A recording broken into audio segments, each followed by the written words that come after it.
प्रदेश की अर्थव्यवस्था में पत्थर उद्योग व अन्य गतिविधियों का प्रमुख स्थान है। राजस्थान में खनिज पत्थर व इससे संबंधित उद्योगों को बढ़ावा देने के उद्देश्य से राज्य सरकार प्रयासरत है। इसी दिशा में रीको के अभिन्न अंग centre for development of stones के तत्वाधान में इंडिया स्टोन मार्ट 2024 के 12वें संस्करण का शुभारंभ 1 फरवरी को 11 बजे exhibition and convention centre JECC Sitapura में किया जाएगा। इंडिया स्टोन मार्ट का यह पहला अंतर्राष्ट्रीय आयोजन 1 फरवरी से 4 फरवरी तक आयोजित होगा। यह आयोजन पत्थर उद्योग से संबंधित विभिन्न हितधारकों जैसे कि घरेलू और विदेशी उत्पाद और निर्यातकों, आयातकों, उपभोक्ताओं और खरीदारी आदि से संबंधित होगा।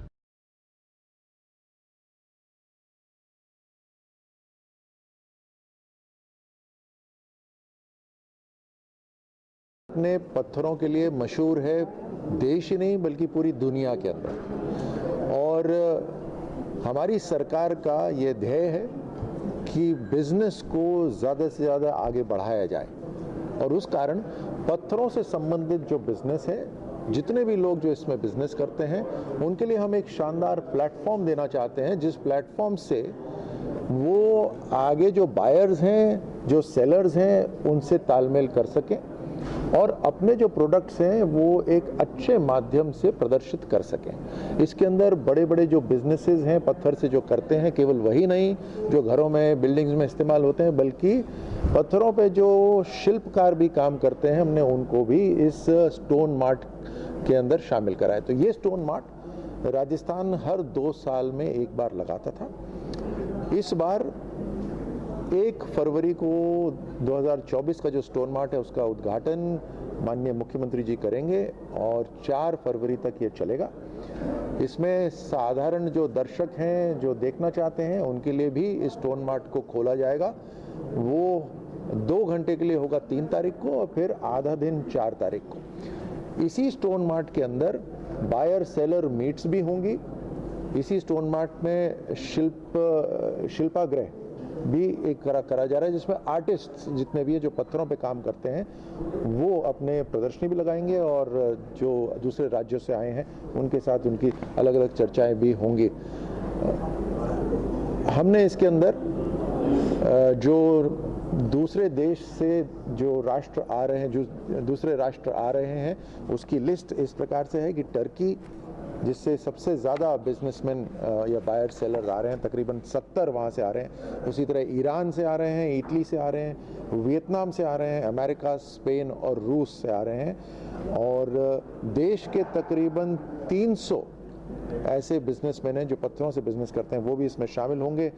इसमें 3 बड़े मंडप लगेंगे जो टर्की, ईरान और इटली लगा रहे हैं, और राज्यों के अंदर जो मंडप लगेंगे वो गुजरात और उड़ीसा लगा रहे हैं। 15 राज्य इसके अंदर शामिल होंगे। तो अपने आप में हमने ये लक्ष्य रखा है कि इस बार, और इसका हमने खूब प्रचार प्रसार करा, आप सबको भी आज हमने आमंत्रित इसीलिए करा कि आपके माध्यम से पूरे देश भर में ये स्टोन मार्ट की खबर जाए। हमने लक्ष्य भी रखा है कि हम इसमें एक बड़ा बिजनेस कर पाएँ, और क्योंकि ये सरकार बनते ही ये कार्यक्रम हुआ है, उसके बावजूद भी हमने ऐसे कदम उठाए हैं जिससे ये स्टोन मार्ट ज़्यादा से ज़्यादा पॉपुलर हो, चर्चित हो और ज़्यादा से ज़्यादा लोग इसके अंदर पार्टिसिपेट करें। राजस्थान के लोगों के लिए अपनी स्वास्थ्य सेवाओं का विस्तार करते हुए मणिपाल हॉस्पिटल ने जयपुर में हार्ट ट्रांसप्लांट के लिए अपनी सेवाएं शुरू करने का आगाज कर दिया। इस सेवा से शुरू होने से जयपुर और आसपास के शहर के लोगों को हृदय के उन्नत इलाज के लिए अब दूसरे महानगरों की ओर नहीं जाना पड़ेगा। मणिपाल हॉस्पिटल जयपुर के डॉक्टर युगल मिश्रा ने कहा कि नया हार्ट ट्रांसप्लांट करने की क्षमता न केवल एक चिकित्सक उपलब्धि है, बल्कि हृदय विफलता से पीड़ित व्यक्ति को नया जीवन देने की शक्ति भी है। जयपुर में हृदय प्रत्यारोपण सेवाओं की शुरुआत के साथ उनकी विशेषता और अत्याधुनिक संसाधनों का लक्ष्य अनगिनत व्यक्तियों में नई जिंदगी फूंकना और कीमती जिंदगी बचाना है। मणिपाल अस्पताल जयपुर के निदेशक रंजन ठाकुर ने कहा कि वो मणिपाल हॉस्पिटल जयपुर में न केवल बल्कि पूरे राजस्थान में लोगों के लिए स्वास्थ्य सेवाओं को सुलभ बनाने के लिए प्रतिबद्ध है। अचीवमेंट मिला है और अब किस प्रकार से आप लोग आगे बढ़ेंगे? मणिपाल हॉस्पिटल जयपुर में काफ़ी अरसे से काम कर रहा है और ख़ास करके हार्ट के मामले में, चाहे वो कार्डियोलॉजी का काम हो या चाहे कार्डियक सर्जरी का काम हो, वो वर्ल्ड क्लास का है। मणिपाल जयपुर में आजकल जो हार्ट की सर्जरी हो रही है उसको हम कहते हैं मिनिमली इन्वेजिव सर्जरी। नॉर्मली जो हार्ट की सर्जरी करते हैं वो सामने जो हड्डी होती है उसको काट के करते हैं।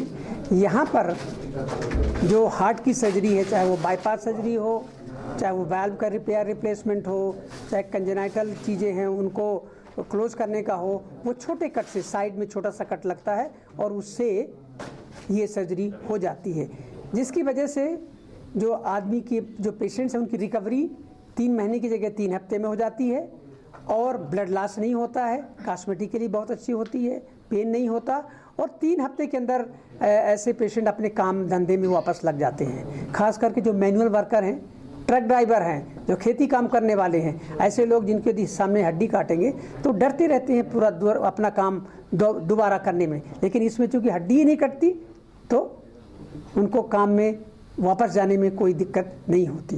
तो ये तो हो गया हमारे सर्जरी का। कार्डियोलॉजी भी यहाँ बड़े अच्छे किस्म की है। यहाँ पर बड़े सारे ऑपरेशंस ऐसे होते हैं कार्डियोलॉजी के जिसमें कि बिना ओपन हार्ट सर्जरी के वाल्व का रिप्लेसमेंट हो जाता है। हार्ट के अंदर जो ब्लॉकेजेज होती हैं वो भी ये करते हैं। हार्ट फेलियर के लिए डिवाइसेस लगाते हैं और भी ड्रग्स हैं। तो बड़े उम्दे किस्म का काम मणिपाल जयपुर में हो रहा है और निश्चित रूप से जयपुर और आसपास के दूसरे राजस्थान के दूसरे शहर और दूसरे प्रदेशों के लोग इसका लाभ उठा रहे हैं और हमारी कोशिश है कि ज़्यादा करेंगे। यहाँ पर अब Manipal hospital Jaipur heart transplant के लिए अपना काम शुरू करने वाला है। सरकार से इसको मान्यता मिल गई है, सर्टिफिकेशन हो गया है और अब ये एक बड़ी भारी उपलब्धि होगी कि मणिपाल हॉस्पिटल जयपुर में हार्ट ट्रांसप्लांट सक्सेसफुल हो पाएंगे। इसके टीम भेजी थी इंस्पेक्शन के लिए। इंस्पेक्शन होने के बाद हमें सर्टिफिकेशन मिल गया है और उसके तहत ये हुआ है कि हम पूरी तरह से सक्षम हैं हार्ट ट्रांसप्लांट करने के लिए। हमारा मैन पावर, हमारी जो इक्विपमेंट्स हैं और जो यहाँ का सारा रख रखाव है, टेक्नीशियंस हैं, नर्सेस हैं, डॉक्टर्स हैं, सब इतने उपयुक्त हैं कि वो हार्ट ट्रांसप्लांट यहाँ सक्सेसफुली किया जा सकेगा। बहुत बहुत धन्यवाद। सूरतगढ़ से खबर, जहां नगरपालिका द्वारा लगातार अवैध कब्जों को ध्वस्त किया जा रहा है। नगरपालिका ईओ पवन चौधरी के नेतृत्व में हाउसिंग बोर्ड नंबर 26 में अवैध कब्जे को नगरपालिका दस्ते द्वारा ध्वस्त किया। मौके पर सिटी पुलिस नगरपालिका के एसआई सुनील कुमार, कालूराम सेन, हरिराम जमादार व सफाई कर्मचारी उपस्थित रहे।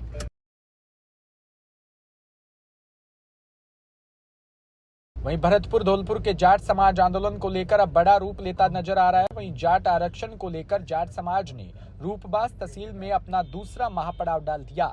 उधर जयचोली गांव में जाट आरक्षण से पहले महापड़ाव को लेकर 13 दिन बीत गए हैं। केंद्र ने आरक्षण की फाइल पर काम करने के लिए अब कमेटी भी तैयार कर दी है। सर बताएं, जो आज ये मीटिंग रखी गई है किस विषय में और आरक्षण को लेकर के आगे क्या रणनीति है आपकी? भरतपुर धौलपुर के जाटों को केंद्र में आरक्षण की मांग सहित 3 सूत्री मांगों को लेकर जाट समाज पिछले 25 दिसंबर से आंदोलनरत है। जगह जगह पीले चावल बांटकर समाज को जगाने का और संगठित करने का काम हम लोगों ने किया है।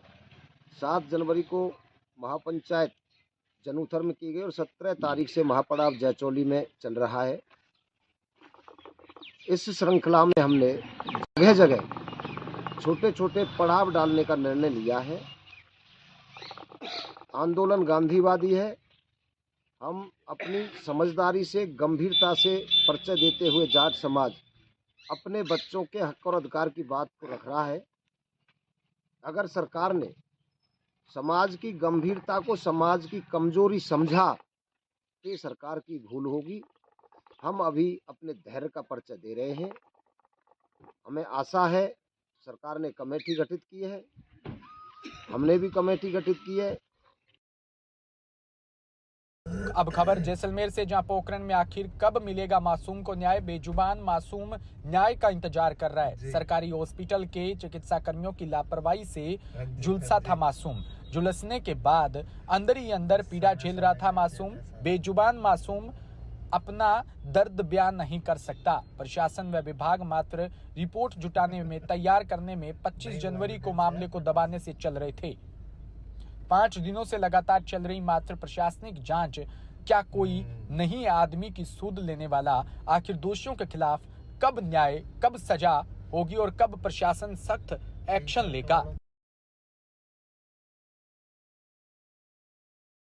खबर कोलायत से, जहां बज्जू के बांगड़सर गांव की आरडी 860 पर राजकीय उच्च माध्यमिक विद्यालय में बालिकाओं की निःशुल्क साइकिल वितरण व बज्जू की ग्राम पंचायत बांगड़सर स्थित आरडी 860 में राजकीय उच्च माध्यमिक विद्यालय में छात्राओं को निःशुल्क साइकिल वितरित की। प्रधानाचार्य प्रधान सिंह मूंड ने बताया कि योजना के तहत 9 क्लास की छात्राओं को 28 साइकिलें वितरित की गई।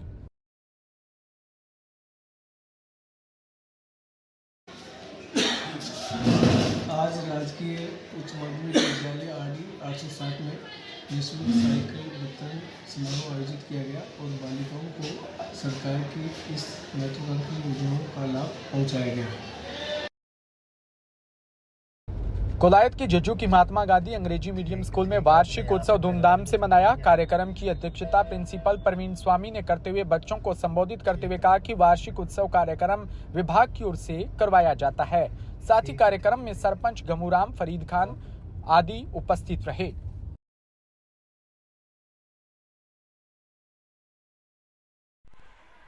Mahatma Gandhi English medium school जज्जू में वार्षिक उत्सव बड़ी धूमधाम से मनाया गया। प्राचार्य प्रवीण स्वामी ने जानकारी देते हुए बताया कि विभाग की ओर से सांस्कृतिक कार्यक्रम इस वार्षिक उत्सव कार्यक्रम में किए जाते हैं और यहाँ पर सरकार के निर्देश पर ही वार्षिक उत्सव का कार्यक्रम किया जा रहा है। और इस कार्यक्रम के तहत जो विद्यालय की कमियां हैं उनको सदस्यों व भामाशाहों के सामने रखा जाता है। कुछ भामाशाहों के द्वारा यहाँ पर जो कमियां दिखाई दी उन्हें पूरा किया गया व कुछ घोषणाएं भी की गई। तो साथ ही विद्यालय विकास को लेकर कुछ नगद राशि भी यहाँ विद्यालय को सौंपी गई और कक्षा 5, 8, 10 में जो विद्यार्थी प्रथम, द्वितीय और तृतीय आए उन्हें भी प्रोत्साहित करने के लिए उन्हें सम्मान पत्र भी दिया गया।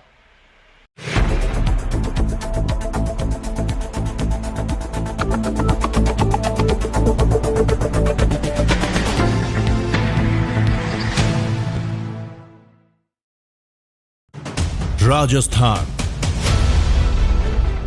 समृद्ध विरासत है इसकी शान।